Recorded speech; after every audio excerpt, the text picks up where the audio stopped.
में कांटों की चुभ महसूस होगी, फिर भी हमारे जो स्टेट होल्डर है, मालिक है कश्मीर का। आज के डेट में भी आप देखेंगे जो संसदीयों के जितने भी कागज है उन पर कश्मीरी पंडितों का इसमें जो है सब कुछ अपना है। हमें किसी का जो दान है मोदी जी ने, लेकिन जो यहाँ के रहने वाले हैं उनके भी आप आ जाओ, लेकिन आप जो यहाँ रहते हो जो मतलब जो इंतजामिया है जो गुलशन उजड़ गया है वो कभी वर्बली बहुत कुछ बोलती है सरकार, मगर प्रैक्टिकली कुछ नहीं करती। देशवासी कोई भी ये भूल जाए we are not in democracy. अगर हम डेमोक्रेसी में होते तो आज ये हाल नहीं होता, खासकर हमारे स्टेट में। मैं आज घर से बेघर 30 साल से नहीं होता। इसका जिम्मेदार है कि हम लोग डेमोक्रेटिक नहीं है। अगर हम डेमोक्रेसी में होते तो हम आज जो घर से बेघर नहीं होते। कोई भी ये भूल जाए we are not in democracy. जी हाँ, जिसको इस समय काला कानून कहा जा रहा है, इस पर काफ़ी चर्चाएं हो रही हैं। कई लोग इसका वेलकम कर रहे हैं और कई लोग ये कह रहे हैं कि आने वाले दिनों में ये जम्मू कश्मीर के लिए अच्छे दिन नहीं हैं। क्योंकि बीजेपी जब आई थी एक बहुत प्यारा डायलॉग लेके आई थी कि अब अच्छे दिन आने वाले हैं, और सबसे ज़्यादा सपना ये किसी के लिए था तो कश्मीरी पंडित्स के लिए था कि कश्मीरी पंडित्स के अब अच्छे दिन आ ही गए हैं।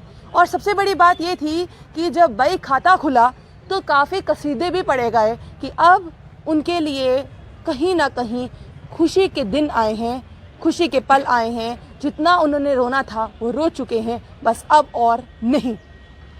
पर क्या सवाल ये है कि लैंड लॉ बनाने के बाद बाहर के लोग तो यहाँ पर आए, चलिए वो तो आम जनता सोचे कि क्या सही क्या गलत, पर सबसे बड़ी बात ये है कि क्या कश्मीरी पंडित वापस कश्मीर में जाके बसें, अपने अपने उसी घर उसी आशियाने में रहें जिस आशियाने में उन्होंने अपना बचपन बिताया था, जिस आशियाने में उनके पिता ने अपना बचपन बिताया था। क्या वो कभी पूरा नहीं हो पाएगा? सवाल ये है क्यों सबसे बड़ी बात भाजपा गवर्नमेंट इस बारे में सोच नहीं रही है। बातें तो करती है पर सोचती क्यों नहीं? सवाल आज ये होगा, और जवाब देने के लिए हमारे साथ कोई और नहीं बल्कि कश्मीरी पंडित ही हैं। और सबसे बड़ी बात देखिए, वो आज भी यही उम्मीद लगाए बैठी हैं कि वो वापस जाना चाहते हैं अपने उसी आशियाने में, उसी आशियाने में वापस जाना चाहते हैं। बई खाता खुला, बातें हुई, सरकार आई, बातें हुई, पर आखिरकार उस आशियाने में जाएंगे कब? वो तो मोदी जी बताएंगे, क्योंकि मोदी जी जिस हिसाब से बोले थे, जिस समय उन्होंने 317 हटाया था, उस समय सबसे पहले जो है शर्म की बात है कि मोदी जी को उस समय, खासकर अमित शाह जी को, जिस समय उसने गैजेट बनाया था उसको कम से कम जो है एक रिजर्वेशन रखनी चाहिए थी कश्मीरी पंडित के लिए, क्योंकि कश्मीरी पंडित कश्मीर का जो है स्टेट होल्डर है, मालिक है कश्मीर का। आज के डेट में भी आप देखेंगे जो संसदीयों के जितने भी कागज है उन पर कश्मीरी पंडितों का ही नाम है। लेकिन मुझे लगता है जानबूझ के चाल है इन लोगों की कि कश्मीरी पंडित को जो है सड़कों पर लाना। आप खुद देख सकते हैं 1990 से लेकर आज तक कश्मीरी पंडित जो है गुहार लगा रहा, पिलर यूएनओ में भी गया, सब जगह पर गया कि भाई मुझे अपनी जगह जो वापस बसाइए, लेकिन नहीं बसा पा रहे, चूँकि इनको खाली अपने जुमले और अपने सरकारों के साथ ही मतलब है। कश्मीरी पंडित की आज तक जो है किसी को फिक्र नहीं लगी है। आपने लाया लैंड ला, ठीक है, आपको क्या लगा क्या नहीं लगा, बट हमारे हिसाब से being as a citizen of J&K कि मैं तो इसके साथ नहीं हूँ, चूँकि आज के डेट में भी जो हमारे जो स्टेट में है आज भी वही भाईचारा है, वही इंसानियत है, वही दुनियादारी है जो पहले ज़माने में हुआ करती थी। लेकिन जिस समय ये होगा, कल के डेट में हमारे मतलब मैं एक छोटी सी मिसाल बताऊँ आपको। जैसे मैं रिसेंटली कुछ 1 आध साल पहले मैं कश्मीर गया था, तो मेरा मोबाइल जो है गाड़ी में रह गया था, लैपटॉप मेरा गाड़ी में रह गया था। 10 दिन तक उसको किसी ने टच नहीं किया, वो गाड़ी एज इट इज़ थी, मोबाइल एज इट इज़ था। अगर वही चीज़ लखनपुर के आगे होता तो मुझे नहीं लगता मेरी गाड़ी क्या है वो मोबाइल वहाँ होता। मैं उस साहब की जो आने वाले दिनों में काफ़ी परेशानी होगी, क्योंकि जम्मू कश्मीर के लोग अपने साधारण तरीके से चल रहे हैं और मैक्सिमम हमारे स्टेट में जो है सब कुछ अपना है।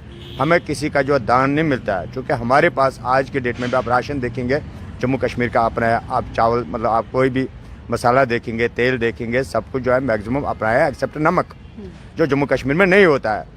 तो उस हिसाब से जो मुझे लगता है आने वाले दिनों में जो हमारे लिए परेशानी होगी। बाकी रह गया हम कश्मीरी पंडितों की बात, लैंड ला तो लाया मोदी जी ने, लेकिन जो यहाँ के रहने वाले हैं उनके लिए कुछ नहीं है, चूँकि ये चाहते हैं बारातियों को भाई आप आ जाओ, लेकिन आप जो यहाँ रहते हो जो मतलब जो इंतज़ामिया है उनको कहते हैं आप निकल जाए। नहीं तो आप मुझे बताए जिस समय बीजेपी गवर्नमेंट आई थी आज तक उन्होंने कुछ नहीं, मेरे ख्याल आपके चैनल में भी जो उन्होंने कम से कम हज़ारों बार कहा होगा हम कश्मीरी पंडितों को वापस ले जाएंगे, लेकिन कहाँ है वो वर्ड?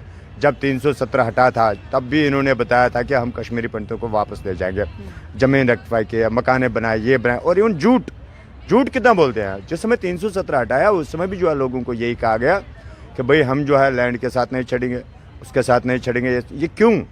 जब ये लोग झूठ बोल रहे हैं तो मुझे लगता है आम इंसान को जो है इनके ऊपर विश्वास नहीं करना चाहिए, क्योंकि इतना ही नहीं, ये लोग अपनी कुर्सी के लिए कुछ भी कर सकते हैं।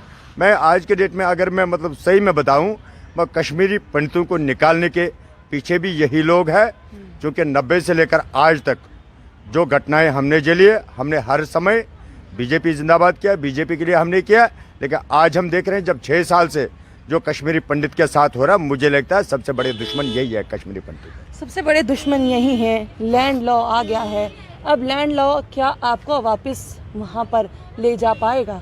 वापस कश्मीर में जो आपके आशाने थे वहाँ पर वापस आप अपने घर पर वही रौनकें देख पाएंगे?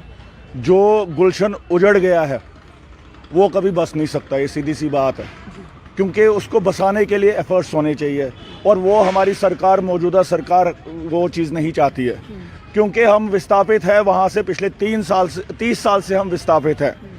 अगर ये चाहती तो हमें वापस ले जाती और विद डिग्निटी ले जाती, मगर ये चाहते नहीं हैं। इन्होंने एम्प्लॉयमेंट की पैकेज भी हमें दी, बीइंग ए कश्मीरी पंडित, मगर उसमें एक शर्त रखी कि आपको जी बॉन्ड लिख के देना है।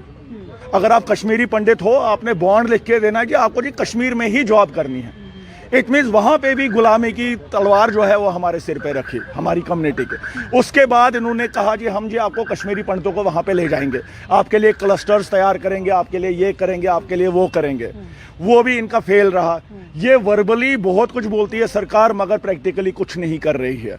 हमें, हमारी कम्युनिटी को इन्होंने बर्बादी के कगार पे लाया। सिर्फ वोट बैंक की तरह हमें इस्तेमाल किया, पॉलिटिक्स की तरह इस्तेमाल किया, अपने घरों को भरा, मगर हमारी कश्मीरी कम्युनिटी के लिए कुछ भी नहीं किया इस सरकार ने। क्या लगता है कि वापस उस आशाने में जा पाएंगे? क्योंकि आपने कहा कि वो जो गुलशन एक बार उजड़ गया वो वापस तो नहीं बनेगा, बट हाँ कि अगर दोबारा से पौधे लगाए जा सकते हैं, दोबारा से वहाँ पर फूल उगाए जा सकते हैं, क्या लगता है?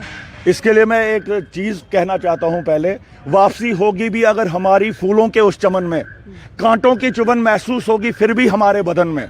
ये हर एक कश्मीरी पंडित की जो है ये फीलिंग्स है, यही फीलिंग्स है, क्योंकि हमें हमेशा एक्सप्लॉइट किया गया हमारी कम्युनिटी को। हमें झूठे आश्वासन दिए गए कि आपको जी ले जाएंगे, आपको जी बसाएंगे, मगर कुछ भी नहीं हुआ। हमें बलि के बकरे बना के जो है वहां पे पेश किया गया, मगर असली घर वापसी जो है वो आज तक सरकार नहीं कर पाई है। जी, बहुत बहुत शुक्रिया हमारे साथ जुड़ने के लिए, तमाम जानकारी देने के लिए और अपनी दर्द को बताने के लिए, क्योंकि आपका दर्द। पर इसमें भी एक बात ये भी है कि वो बई खाता को आप किस तरह से देखते हैं, क्योंकि बई खाता जब खुला तो वहाँ पर आपके लिए एक बहुत बड़ी पोएम गाई गई थी।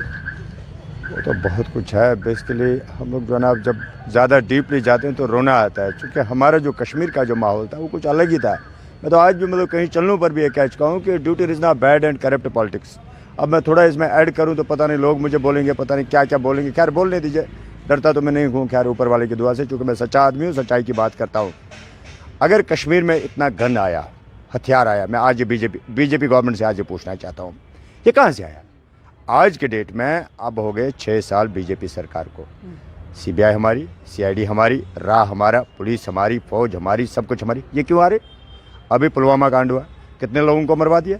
क्या इनके घर का है कोई? है आम जनता का है। चाहे वो सिपाही मर रहा है, चाहे वहाँ के अवाम मर रहे हैं, मर तो रहे हैं, जाने तो जा रहे हैं, लेकिन इन लोगों को खाली अपनी कुर्सी की फिक्र है और कुछ नहीं।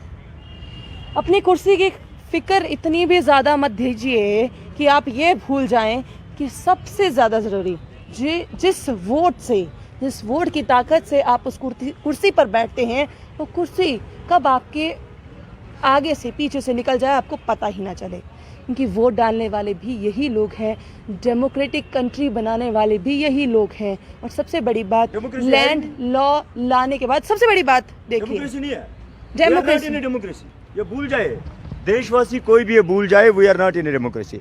अगर हम डेमोक्रेसी में होते तो आज ये हाल नहीं होता, खासकर हमारी स्टेट में। मैं आज घर से बेघर 30 साल से नहीं होता। इसका जिम्मेदार है कि हम लोग डेमोक्रेटिक नहीं है। अगर हम डेमोक्रेसी में होते तो हम आज जो घर से बेघर नहीं होते। क्योंकि फिर वही चीज़ मैं फिर एक बार और आपके चैनल से दोहराऊंगा, इन पॉलिटिशियनों को खाली अपनी दुकानें चाहिए, इनको पब्लिक से कोई मतलब नहीं है। ये पब्लिक से इसलिए कोई मतलब नहीं है कि आपको अपनी कुर्सी चाहिए, एक सवाल। दूसरा सवाल, लैंड लॉ लाने से पहले क्या आपको कश्मीरी पंडित्स के बारे में बार सोचना नहीं चाहिए था? क्योंकि 30 साल हो गए अपनी उसी जद्दोजहद के लेकर, पर अभी तक जेनोसाइड हुआ था या नहीं हुआ था आप वो भी डिफाइन नहीं कर पाए हैं। पर सबसे बड़ी बात ये है कि क्या आप लोगों को यहाँ पर लाने से पहले इनको इनका आशियाना ना दे देते, इनको इनकी वही छत ना दे देते, इनके बच्चों को वो अधिकार ना दे देते, क्योंकि आज भी इनके बच्चे अधिकार मांग रहे हैं।